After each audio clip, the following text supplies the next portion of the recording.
Hello అండి, అందరికీ నమస్కారం. Welcome to my channel Telugu కథలు. మాస్ పిల్ల సాఫ్ట్ పిల్లాడు పార్ట్ 36. ఆ శివశంకర్ విడాకులు పంపిస్తా అన్నాడు అంటాడు ఆంజనేయులు. సరిగ్గా చెప్పావు అన్నయ్య అంటూ లోపలికి వస్తుంది సుబ్బలక్ష్మి. ఏంటి వదిన, నువ్వు కూడా ఒక జంటను కలపాలని చూడాలి కానీ విడదీయకూడదు అంటుంది అలివేణి. వాళ్ళని విడదీసి బాధ పెట్టాలని నాకేం సరదా లేదు వదిన. నువ్వు ఎందుకు అర్థం చేసుకోవడం లేదు? ఆ పిల్ల మంచిది కాదు. పాపం మన గౌతమ్ ఎంత భరిస్తున్నా తప్పులు చేస్తూనే ఉంది. కనిపించిన సాక్ష్యాలు తెలుస్తున్నాయి కదా, గౌతమ్ని ఎంత అవమానించి బాధ పెట్టారు. కానీ నీకు ఇంకా వాళ్ళ మీద జాలి కలుగుతుందా? నీ కోడల మీద అంత ప్రేమ వస్తుందా అంటుంది సుబ్బలక్ష్మి.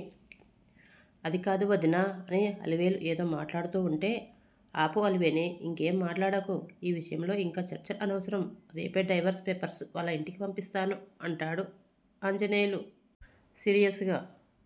భర్తకు ఎదురు చెప్పలేక ఇంకేం మాట్లాడలేక మౌనంగా ఉండిపోతుంది అలివేని. నేను అనుకున్నది అనుకున్నట్టు అవుతుంది. ఇద్దరు ఇయ్యంకులు కోపిష్ఠులు అవడం నాకు చాలా కలిసి వచ్చింది. ఇద్దరిని విడగొట్టి నా కూతురునిచ్చి పెళ్లి చేస్తే అంత అదే సర్దుకుంటుంది. ఆ పిల్లకి నేనేమీ అన్యాయం చేయడం లేదుగా. ఉమాదేవి తన కొడుకుని ఇచ్చి పెళ్లి చేస్తా అంటుంది కనుక ఇంకేం నష్టం జరగదు. నేనేం తప్పు చేయడం లేదు అని తనలో తానే సమర్థించుకుంటుంది సుబ్బలక్ష్మి. ఈయన నా మాట వినడం లేదు, కనీసం నా కొడుకు ఎలా ఉన్నాడో అని బాధపడుతూ కొడుక్కి కాల్ చేస్తుంది అలివేణి. అమ్మా అంటాడు బాధ నిండిన గొంతుతో. ఇక్కడికి వచ్చే నాన్న, ఒక్కడివి అక్కడ ఉండకు, నీలో నువ్వే బాధపడతావు అంటుంది అలివేణి. లేదమ్మా, నేను రాను. కొన్ని రోజులు నన్ను ఒంటరిగా వదిలేయండి, తర్వాత నేనే వస్తాను నా కళ్యాణ్ని తీసుకుని రావడానికి అంటాడు గౌతమ్. నీకు ఇంకా ఆ నమ్మకం ఉందా అని అడుగుతుంది అలివేణి. నేను ఈ జన్మలో తనని వదలనమ్మా, తను నాకు కావాలి అంటాడు గౌతమ్ బాధగా. కానీ డైవర్స్ అంటున్నారుగా అంటుంది అలివేణి. అది నాన్న మామయ్య కోపంలో అన్నారులే అమ్మా అంటాడు గౌతమ్. లేదురా, ఇందాక మీ నాన్న మీ మామయ్యతో మాట్లాడారు, డైవర్స్ అంట అంటుంది అలివేణి. వాట్, మరి కళ్యాణి ఒప్పుకుందా అని అడుగుతాడు గౌతమ్. తెలియదు నాన్న, తన ఇష్టం లేకుండా వాళ్ళ నాన్న ఇంత పెద్ద నిర్ణయం తీసుకోరు కదా అంటుంది. కానీ అమ్మా, నాకు డైవర్స్ ఇష్టం లేదు, నాకు కళ్యాణి కావాలి అంటాడు. నాకు తెలుసు నాన్న, కానీ మీ నాన్న నా మాట వినడం లేదు. నీకు తెలుసుగా, నేను ఆయనకు ఎదురు చెప్పలేను అంటుంది అలివేణి. నాకు తెలుసమ్మా, నువ్వు నా కోసం ఆలోచించకు. ఎలాగోలా కళ్యాణితో నేను మాట్లాడతాను. అసలు తన మనసులో మాట ఏంటో ముందు నేను తెలుసుకోవాలి అంటాడు గౌతమ్. సరేరా, నువ్వు జాగ్రత్త, తినకుండా ఆరోగ్యం పాడు చేసుకోకు అని ఫోన్ పెట్టేస్తుంది అలివేణి. కళ్యాణి నా నుంచి దూరం అవ్వాలని కోరుకుంటున్నావా? కానీ ఎందుకు అంటూ మంచం మీద పడి కళ్ళు మూసుకుంటాడు. నవ్వుతున్న కళ్యాణి రూపం కళ్ళ ముందు మెదులుతుంటే, కళ్ళు తెరిచి బాగా అలవాటైపోయావు, నీకు దూరంగా ఉండాలంటే చాలా కష్టంగా ఉంది నాకు అనుకుంటాడు. కొద్దిసేపటికి పవన్ బ్యాగుతో గౌతమ్ ప్లాట్కి వస్తాడు. నువ్వేంట్రా బ్యాగుతో వచ్చావు? అవసరం లేదు, నేను ఒక్కడినే ఉండగలను అంటాడు గౌతమ్. నీకు అవసరం లేదు, కానీ నాకు అవసరం. నాకు నీతో ఉండాలని ఉంది అంటాడు పవన్. సరే, నీ ఇష్టం అని సైలెంట్గా రూమ్లోకి వెళ్ళిపోతాడు గౌతమ్. తనతో పాటు తెచ్చిన ఫుడ్ ప్యాకెట్స్ ప్లేట్లో సర్వే చేసి గౌతమ్ రూమ్కి వెళ్తాడు పవన్. రేయ్, నాకేం వద్దు అంటే వినవా అంటాడు గౌతమ్ సీరియస్గా. వినను, నా ఫ్రెండ్ తినకుండా ఉంటే నేను కూడా తినను, నీ ఇష్టం అంటాడు పవన్. ఇంకా ఏమీ అనలేక సైలెంట్గా ఫుడ్ తినేసి బెడ్ ఎక్కేసి, ఓకేనా, పడుకుంటాను, ఇక నువ్వు వెళ్ళు అంటాడు గౌతమ్. కళ్యాణ్తో మాట్లాడావా అని అడుగుతాడు పవన్. లేదు, ఆర్య హైదరాబాద్ వెళ్ళాడట, రేపు ఈవినింగ్ వచ్చాక మాట్లాడిస్తా అన్నాడు అంటాడు. సరే అని పవన్ కూడా తిని పడుకుంటాడు. నెక్స్ట్ డే తెల్లవారి 11 గంటలకు ఆంజనేయులు గారు సుబ్బలక్ష్మి మానిపులేషన్తో లాయర్ దగ్గరికి వెళ్తారు. డ్రైవర్స్ అంటే మీ అబ్బాయి సైన్ కూడా ఉండాలి కదండి అన్న లాయర్ మాటలకి ఆలోచనలో పడతాడు ఆంజనేయులు. మధ్యాహ్నం 3 గంటలకల్లా శివశంకర్ ఇంటికి డైవర్స్ పేపర్ వస్తాయి. శివశంకర్తో పాటు అందరూ షాక్ అవుతారు. చూశావా, అప్పుడే ఆ గౌతమ్ సైన్ చేసి మరీ డైవర్స్ పంపాడు అంటూ కళ్యాణ్ ముందు పెడతాడు శివశంకర్. అది చూసి మాటలు రాక మౌనంగా రోదిస్తుంది కళ్యాణి. కూతురు పక్కన కూర్చొని ఇప్పటికైనా అర్థమైందా? వాడికి నువ్వు అవసరం లేదు అని అంటాడు శివశంకర్. అయినా కళ్యాణిలో ఎలాంటి చలనం ఉండదు. కూతురిని పట్టుకొని ఓదారుస్తాడు శివశంకర్. సాయంత్రం 5 గంటలకి ఆంజనేయులు గారి ఇంటికి వచ్చిన డ్రైవర్స్ పేపర్ చూసి షాక్ అవుతాడు ఆంజనేయులు గారు. ఇంతలో రింగ్ అవుతున్న ఫోన్ డిస్ప్లేలో మీద కనిపించిన నేమ్ చూసి కోపంగా శివశంకర్ అంటాడు ఆంజనేయులు. ఏంటి, నువ్వే డ్రైవర్స్ పంపగలవా? నువ్వు పంపడం కాదు, మాకు డ్రైవర్స్ కావాలని మేమే పంపించాం. పెట్టించుకో నీ కొడుకు చేత సంతకం అని కట్ చేస్తాడు. ఈవినింగ్ ఇంటికి వచ్చిన ఆర్యకి ఈ డ్రైవర్స్ విషయం తెలియక గౌతమ్ కాల్ చేసి కళ్యాణ్ రూమ్కి వెళ్తాడు. ఒక్కతే ఉండడంతో అమ్మయ్య అనుకుంటూ కళ్యాణి, గౌతమ్ నీతో మాట్లాడాలి అంట, లైన్లో ఉన్నాడు అని ఫోన్ ఇవ్వబోతాడు. గౌతమ్ గురించి బాధలో ఉన్న కళ్యాణి డ్రైవర్సు గౌతమ్ పంపించాడు అనుకొని ఆ బాధని కోపంగా మార్చుకుంటుంది. నాకు అవసరం లేదు అని చెప్పు బావా, నాకు మాట్లాడాలని లేదు, అంత అవసరం కూడా లేదు. డ్రైవర్స్ వచ్చాయి కదా, ఇంకేం మాట్లాడాలంట అంటుంది బాధ కోపం కలగలిపి. వాట్, డ్రైవర్సా? ఆ ఫోన్లో వింటున్న గౌతమ్, బయట ఉన్న ఆర్య ఒకేసారి షాక్ అవుతారు.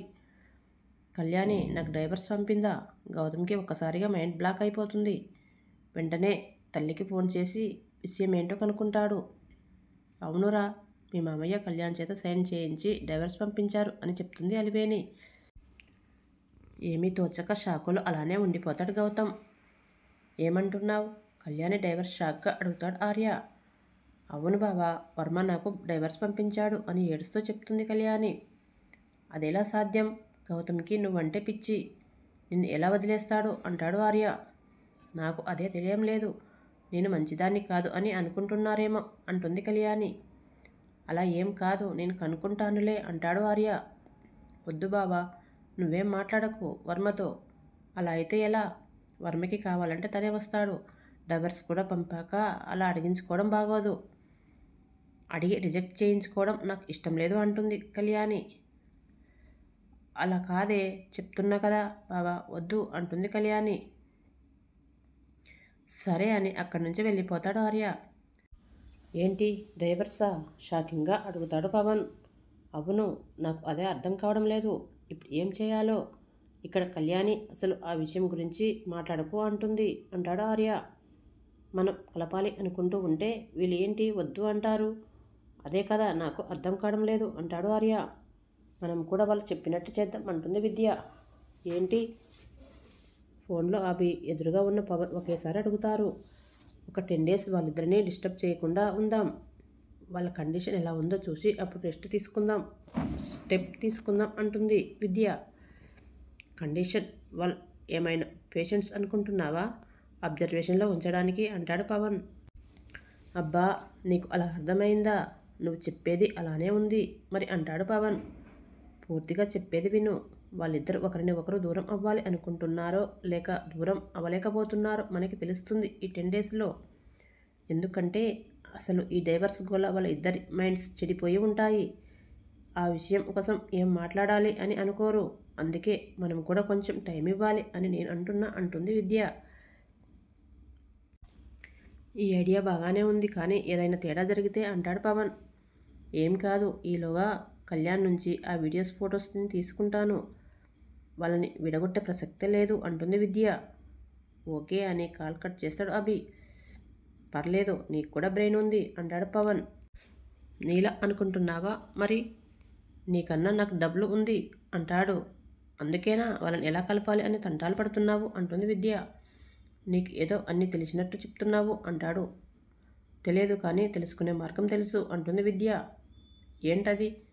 ఇప్పుడు ఆ ఫొటోస్ వీడియోస్ తీసిన వాళ్ళు ఎవరో ఏంటో కనుక్కొని గౌతమ్ సార్ అండ్ కళ్యాణ్కి ప్రూఫ్ చేస్తే వాళ్ళ మధ్యలో ఉండే మిస్అండర్స్టాండింగ్ పోతుంది. వాటిని పెద్దవాళ్ళకి చూపిస్తే ఇంకేం ప్రాబ్లం ఉండదు అంటుంది విద్య. వినడానికి బాగానే ఉంది, కానీ వర్కౌట్ అవుతుంది అంటావా అంటాడు పవన్. నువ్వు అంత డౌట్ పడకు, అవుతుంది. మనం చేసే పనిలో తప్పు లేకపోతే తప్పకుండా జరుగుతుంది అంటుంది విద్య. ఏంటో నువ్వు ఇంత కాన్ఫిడెంట్గా ఉన్నావు అంటాడు పవన్. నువ్వు ఇంత డౌట్ మీద ఎలా ఉన్నావు? బెస్ట్ ఫ్రెండ్ ప్రేమనే కలపలేకపోతున్నావు, ఇంకా నీ ప్రేమ కోసం ఏం చేస్తావో అంటుంది విద్య. నా ప్రేమ తీరేది కాదులే అని బిల్లు కట్టేసి అక్కడి నుంచి వెళ్ళిపోతాడు పవన్. ముందు వారిద్దరు కలవని, అప్పుడు ఆలోచిద్దాం అనుకుంటుంది విద్య. వాళ్ళు అనుకున్నట్టు అలా ఒక 10 రోజులు గడిచిపోతాయి. గౌతమ్ ఇక్కడ, కళ్యాణి అక్కడ ఒకరి కోసం ఒకరు ఆలోచిస్తూ, లోపల ప్రేమ బాధ ఉన్నా బయటికి మాత్రం డైవర్స్ విషయంలో కోపాన్ని చూపిస్తూ ఏదో లోకంలో ఉన్నట్టు ఉంటారు. వాళ్ళ పరిస్థితి చూసి బాధ అనిపించినా ఏం మాట్లాడలేక ఉండిపోతారు మిగిలిన వాళ్ళు. పరధ్యానంగా కూరగాయలు కోస్తున్న శివలక్ష్మి దగ్గరికి వస్తుంది చిన్నాడపడుసు అంబిక.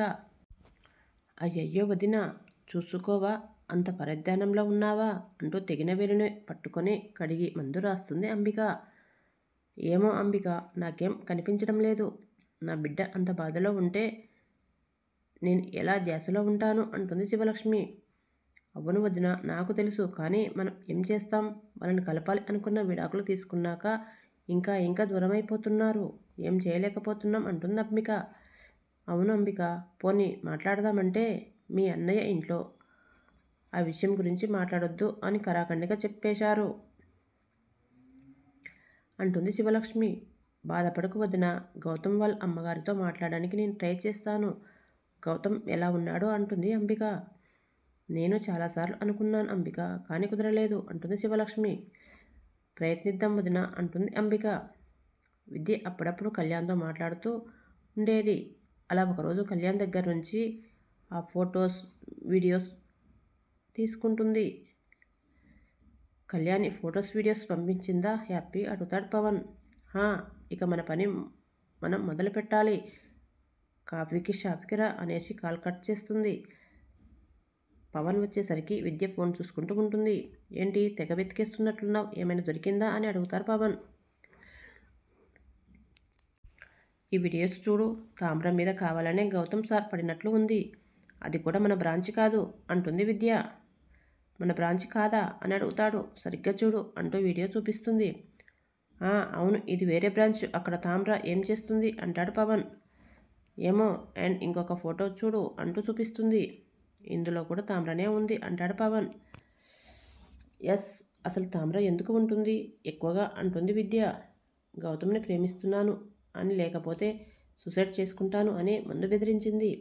కానీ దాన్ని కంట్రోల్ చేశాడు గౌతమ్. మంచిగా మారినట్లు ఉంటుంది ఇప్పుడు, కానీ తను మారలేదా అంటాడు పవన్. ఏమో, కళ్యాణికి పంపిన వీడియోస్, ఫొటోస్లో ఎక్కువ ఉంది అంటే తామ్రకి ఏదైనా సంబంధం ఉన్నట్టా అంటుంది విద్య. అది ఇప్పుడు మనం తెలుసుకోవాలి అంటాడు పవన్. ఇంతకీ పవన్కి ఇదంతా చేసేది వాళ్ళు అమ్మ అని తెలిస్తే, అలాగే గౌతమ్కి వాళ్ళ అత్తయ్య చేస్తుందని తెలిస్తే పరిస్థితులు ఎలా మారుతాయో నెక్స్ట్ భాగంలో చూద్దాం. ఫ్రెండ్స్, ఈ స్టోరీ మీకు నచ్చినట్లయితే సబ్స్క్రైబ్ చేసుకోండి, లైక్ చేయండి, సపోర్ట్ చేయండి.